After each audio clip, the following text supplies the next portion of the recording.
For MicroStrategy and for Saylor, I think that the scenario in which you would have a problem is Bitcoin price goes down, stays down, and then he reaches a maturity. And even though his business is doing fine and his cash flows can cover the interest, his cash flows might not cover the maturity of that debt.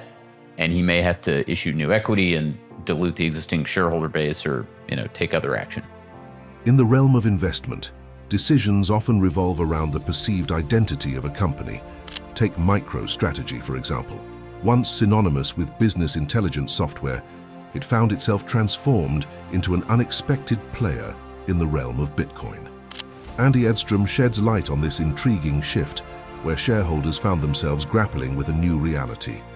Through strategic moves, MicroStrategy's CEO, Michael Saylor, redefined the company's trajectory, sparking debates and raising eyebrows across the investment landscape.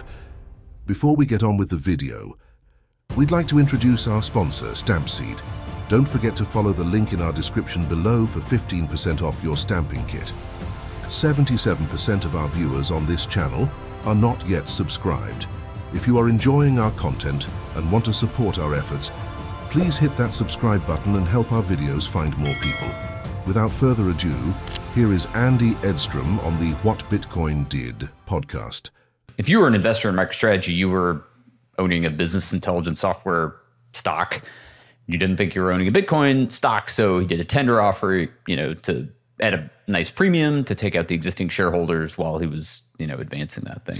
If you're a shareholder, it's a publicly traded stock and it has been for decades.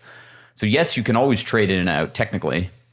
But of course, if you're a large chunky holder, it may take you some time to scale in or out of the position. So if you're an investor and you're thinking, oh, I don't want a Bitcoin stock, I want just a business intelligence or software stock, then he gave shareholders an opportunity to get out. Even if you owned a chunk of it, you still got out at a premium. Like if you owned too much to just trade out of easily, still the company was willing to take you out at a premium. I think it was sometime in the fall, I think, that I did a Swan Signal episode and threw out the possibility that, because I had glanced at the balance sheet and I saw that it was a cash flow positive company, and I threw out the possibility that, oh, this guy could maybe borrow, maybe could issue some debt to buy some Bitcoin. And then, I don't know, a month or two later, of course, so began the issuance of convertible bonds. And I didn't think, it hadn't occurred to me that he would do convertible debt. I thought he'd just do normal debt. He is up to accumulating more Bitcoin than he otherwise could have by issuing capital to the public markets. And there's several forms of capital that are available to companies that want to raise money. So how do you raise money if you're a company? Well, you can borrow. You can borrow from a bank. You can borrow from the bond market. You issue a bond, people buy the bond, they're your lenders. You can issue equity. By the way, he has issued equity. He has sold portions of MicroStrategy company, the stock, and used the proceeds to buy Bitcoin. Now, a convertible bond is a tweener. It's a hybrid between debt and equity. And it's technically debt, except for it has a feature, an embedded call option, whereby if the stock price goes up enough, as a bondholder, you can convert your bond, which is a fixed dollar claim, into an ownership stake, an equity stake in the company. And usually that conversion premium is between 25 and 40% above the current stock price. And so he has done that in size. He just completed 2 deals right in a row. I think just in the last week, right? Did an $800 million deal and a $500 million deal, if I'm not mistaken.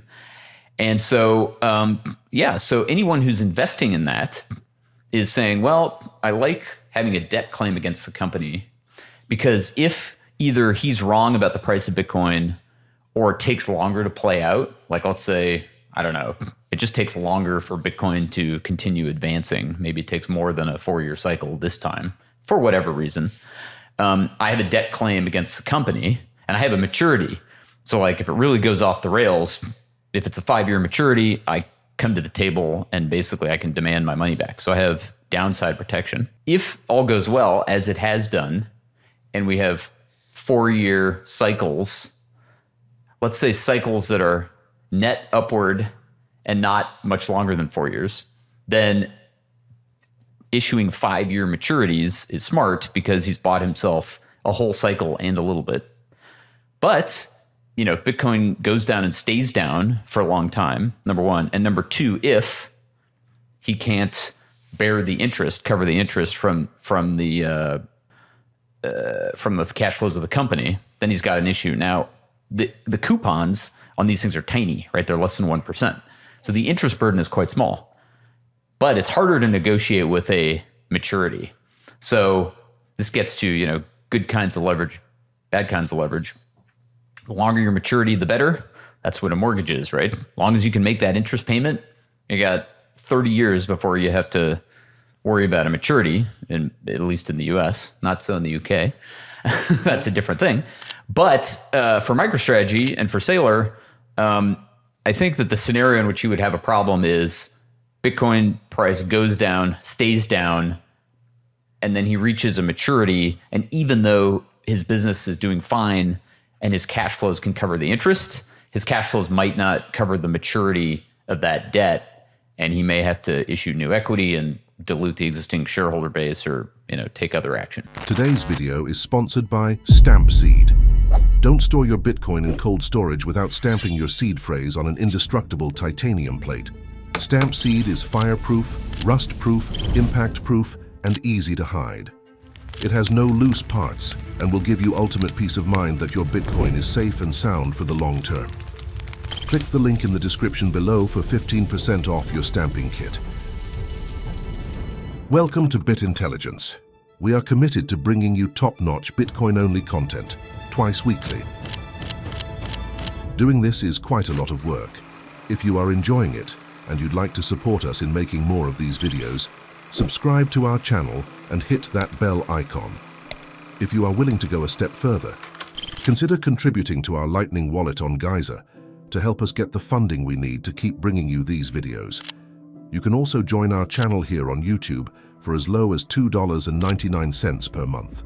Okay, back to the video. The stock is trading now at a sizable premium, I think on the order of 70% or something to the value of the Bitcoin on the balance sheet.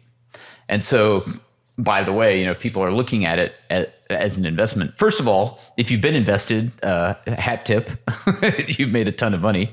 I think, you know, one of the things that's worth doing and thinking about as an investor is a sum of the parts analysis, right?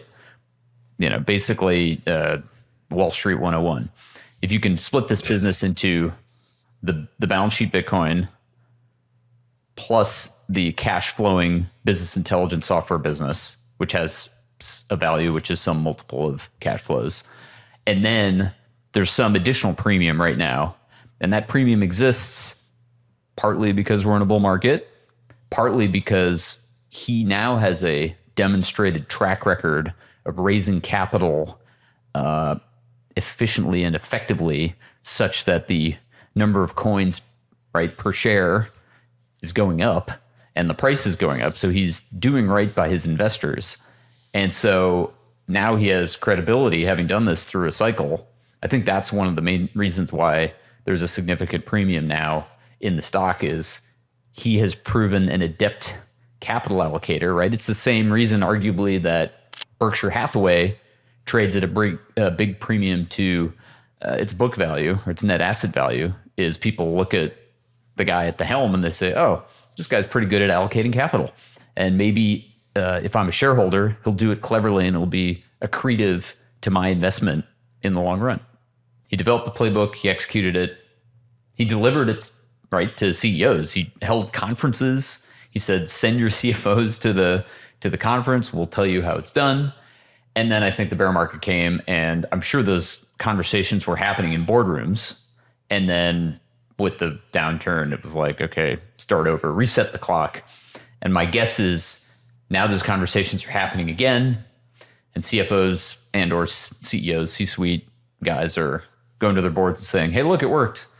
And remember when we were talking about this a few years ago and boards are saying, No, I don't remember. Start over. Some people's perception. That's the beauty of Bitcoin is the majority still ignore it, laugh at it, denigrate it, whatever. But some small percentage pay attention, do the homework, see an opportunity, see a way to enrich their shareholders and themselves. So yeah, I think it will happen. I'm not going to predict, how many or when, but it'll happen. I've gotten out of the business of predicting what's the next country that will adopt it or what's the next company or, we've all made too many mistakes guessing who's next. It's better just to take it as it comes. Andy Edstrom's insights offer a compelling narrative into the intricate dance between traditional business and the disruptive force of Bitcoin.